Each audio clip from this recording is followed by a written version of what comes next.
በዋናነት ፓን አፍሪካኒዝም አፍሪካውያን ለነጻነት የሚያደርጉት ትግል ወይ ጥረት ሂደት ውስጥ ኢትዮጵያ መሪ ተዋናይ ነበረች። ሁለት ነገሮችን በወቅቱ ኢትዮጵያ ማሳካት ችላለች።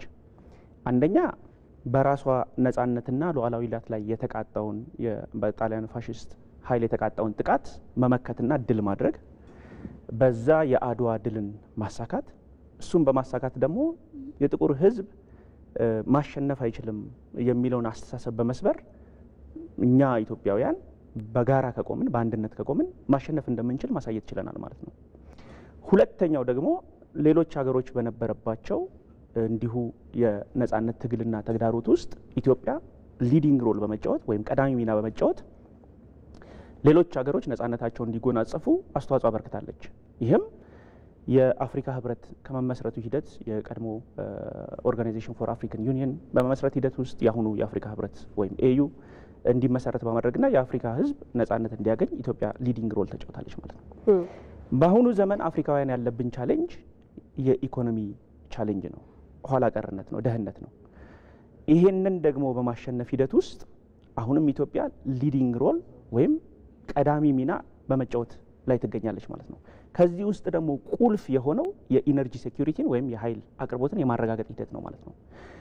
ኢትዮጵያ የዚህን ሴክተር አስፈላጊነት በመረዳት ጠቃሚነት በመረዳት ይሄን ደግሞ ለማሳካት የራሷን አቅም፣ የራሷን ኃይል፣ የራሷን ሪሶርስ በማሰባሰብ አይቻልም የተባለ አይሳካም የተባለ ትልቅ ፕሮጀክትን ፍላግሺፕ ፕሮጀክትን የህዳሴ ግድብን ማሳካት ችላለች ማለት ነው።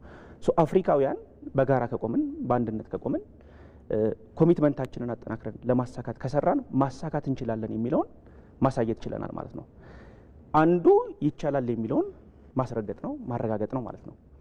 ሁለተኛው ደግሞ አገሮች በጋራ መተሳሰር ማደግ የሚችሉበትን ሂደት የሚከፍት ቁልፍ ምዕራፍ መሆን ይችላል ማለት ነው።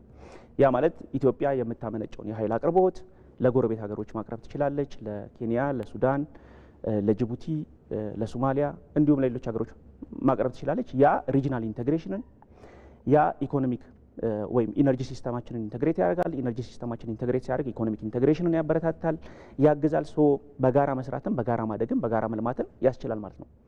ሶ እኛ አፍሪካውያን ከተባበርን ውጤት ላይ ስኬት ላይ መድረስ እንችላለን። በራሳችን አቅም በራሳችን ሪሶርስ ማሳካት እንችላለን። ትናንት አድዋን አሳክተናል። አሁን የኢኮኖሚ አድዋ ያስፈልገናል። ያን ደግሞ እኛ ኢትዮጵያውያን ሊዲንግ ሮል ወስደን ለሌሎች አፍሪካ ሀገሮች ተምሳሌት የሚሆን ስራ ሰርተናል ማለት ነው። መልካም አቶ ኤፍሬም እንዳሉት ነው እንግዲህ የታላቁ የኢትዮጵያ ህዳሴ ግድብ በትውልድ ቅብብሎች በመንግስታት ቅብብሎች ነው ዛሬ ላይ የደረሰው። ይሄም ደግሞ የተለያዩ የዓለም ሀገራት ኢትዮጵያን እንዲያደንቁ አድርጓቸዋል። እናንተስ ባላችሁበት ሀገር ይህንን በምን መልኩ ታዝባችሁታል? ብዙ ሀገሮች ማሳካት አይቻልም ብለው የሚያስቡት ፕሮጀክት ነበረ። ለኢትዮጵያ ካላቸው ግንዛቤ አንጻር፣ ለአፍሪካ ካላቸው ግንዛቤ አንጻር እንዲህ አይነት ትልቅ ፕሮጀክት ቀርጸው ስኬት ላይ ውጤት ላይ ማድረስ ይችላሉ ብለው አያስቡም ነበር። ነገር ግን ይሄን ኢትዮጵያ ማሳካት ችላለች። ስናሳካ ደግሞ በአልጋ በአልጋ በሆነ ሂደት ውስጥ አይደለም። ብዙ ቻሌንጆች ነበሩ፣ የሚከፈቱብን ዘመቻዎች ነበሩ፣ የሀሰት ትርክቶች ነበሩ፣ የሚጠቀሱ ኮሎኒያል ትሪቲዎች ነበሩ፣ እኛ ያልተፈራረምንባቸው ያልተስማማንባቸው። ሶ ኢትዮጵያ በአንድ በኩል የልማት ስራውን እየሰራች የማሳካት ሂደት ስትሰራ፣ በሌላ በኩል ደግሞ የሚቃጣባትን የሀሰት ትርክት ዘመቻ፣ የሚዲያ ዘመቻዎች ነበሩ፣ ከፍተኛ የሆኑ ሜንስትሪም ሚዲያ ዘመቻዎች። እነዛን ሁላ በአንድ በኩል እየመከትን በአንድ በኩል ደግሞ ይሄን ፕሮጀክት ለማሳካት ስራ ተሰርቷል ማለት ነው እና ይሄ የሀገራችንን የህዝባችንን ኢሜጅ ይቀይራል ማለት ነው። እኛ ኢትዮጵያውያን የሚቃጡብንን ቻሌንጆች እየመከትን ኤንድ አት ዘ ሴም ታይም ደግሞ ማደግ እንደምንችል ያሳያል ማለት ነው እና ይሄ በጣም ትልቅ ምሳሌ ሆነ ነው ለሌሎች አፍሪካ ሀገሮችም ኢሜጅ አስተዋጽኦ የሚያበረክት ነው ማለት ነው። ሶ አፍሪካን ሶይል ላይ የአፍሪካ ህዝብ በጋራ ሰርቶ በጋራ ቆሞ ውጤት ማምጣት ስኬት ማምጣት ይችላል የሚለውን ያረጋገጠ ነው።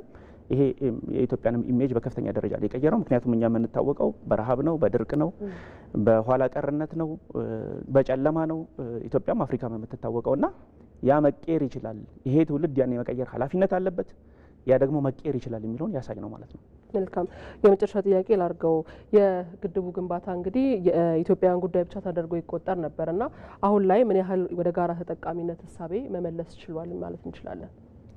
በከፍተኛ ሁኔታ የጋራ ተጠቃሚነትን ያረጋግጣል። በአቅራቢያችን ለሚገኙ ለምስራቅ አፍሪካ ሀገራትም ብቻ ሳይሆን ለሌሎች አፍሪካ ሀገራትም እንዲሁም የተዛባ ትርክት ሲያራምዱ ለነበሩ ዳውንስትሪም ሀገሮች ራሱ የጋራ ተጠቃሚነትን ማረጋገጥ ይቻላል ማለት ነው። የህዳሴ ግድብ ከፍተኛ የሆነ ኃይል ያመነጫል።